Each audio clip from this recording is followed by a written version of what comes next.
Hi అండి, నమస్తే. Welcome back to my channel. ఇవాళ వీడియోలో రైస్లోకి చాలా సింపుల్గా క్యాప్సికమ్ వేపుడుని టేస్టీగా ఎలా చేయాలో చూపిస్తాను. ముందుగా ఇలా స్టవ్ ఆన్ చేసుకొని ఇలా ఒక మందపాటి కడాయిని పెట్టుకొని పావు కప్పు పల్లీలను వేసుకొని లో ఫ్లేమ్లో ఫ్రై చేసుకోవాలి.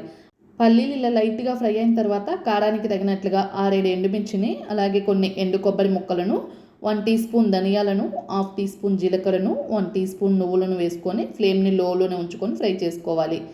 ఇవి ఇలా కొంచెం ఫ్రై అయిన తర్వాత అలాగే 5-6 వెల్లుల్లి రెబ్బలను, కొంచెం కరివేపాకును వేసుకొని 1 or 2 మినిట్స్ పాటు ఫ్రై చేసుకుంటే సరిపోతుంది. ఇలా వెల్లుల్లి కరివేపాకు వేసిన తర్వాత మరి ఎక్కువసేపు ఫ్రై చేయాల్సిన పని లేదు. ఆ వేడికి అవి చక్కగా వేగిపోతాయి. ఇవి ఇలా ఫ్రై అయిన తర్వాత స్టవ్ మీద నుంచి దించి వీటిని కంప్లీట్గా చల్లారిన తర్వాత మిక్సీ జార్లోకి ట్రాన్స్ఫర్ చేసుకొని కోర్సుగా గ్రైండ్ చేసి పక్కన పెట్టుకోవాలి. మరలా స్టవ్ పైన అదే కడాయిలోకి 2 to 3 టేబుల్ స్పూన్స్ ఆయిల్ వేసుకొని 1 టీ స్పూన్ చొప్పున పచ్చిశనగపప్పు, మినపగుండ్లను వేసుకొని 1/2 టీ స్పూన్ చొప్పున ఆవాలు, జీలకర్రను వేసుకొని ఫ్రై చేసుకోవాలి. అలాగే ఒక ఆనియన్ను ఇలా చిన్న ముక్కలుగా కట్ చేసుకొని వేసుకోవాలి. కొంచెం కరివేపాకును, ఒక పచ్చిమిర్చి చీలికను కూడా వేసుకొని ఇలా ఆనియన్స్ను ఫ్రై చేసుకోవాలి. ఇప్పుడు ఇందులోకి పావు కేజీ క్యాప్సికాన్ని శుభ్రంగా వాష్ చేసుకొని ఇలా చిన్న ముక్కలుగా కట్ చేసుకొని వేసుకోవాలి.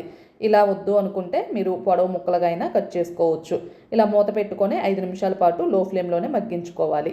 ఇలా మూత తీసిన తర్వాత ఇలా కంటిన్యూస్గా కలుపుకుంటూ ఫ్రై చేసుకోవాలి. మరలా మూత పెట్టాల్సిన పని అయితే లేదు. ఇక్కడ క్యాప్సికమ్ ముక్కలు కూడా చక్కగా మగ్గిపోయాయి. ఇప్పుడు ఇందులోకి పావు టీ స్పూన్ పసుపును, రుచికి సరిపడా సాల్ట్ను, ఆల్రెడీ మనం గ్రైండ్ చేసుకున్న ఈ పల్లి కారపొడిని మొత్తంగా వేసుకోకుండా మీరు తినే స్పైస్ని బట్టి కొంచెంగా వేసుకొని బాగా కలుపుకోవాలి. ఇలా చక్కగా మనకి క్యాప్సికమ్ ఫ్రై అయితే రెడీ అయిపోయింది. ఇప్పుడు స్టవ్ ఆపేసి ఇలా ఒక బౌల్లోకి తీసేసుకొని సర్వ్ చేసుకోవడమే. అంతేనండి, ఎంతో టేస్టీగా, ఎంతో సింపుల్గా రైస్లోకి క్యాప్సికమ్ ఎప్పుడైతే రెడీ అయిపోయింది. మీకు ఈ వీడియో నచ్చితే లైక్ చేసి పక్కనే ఉన్న బెల్ ఐకాన్ని యాక్టివేట్ చేసుకోండి. Thank you for watching.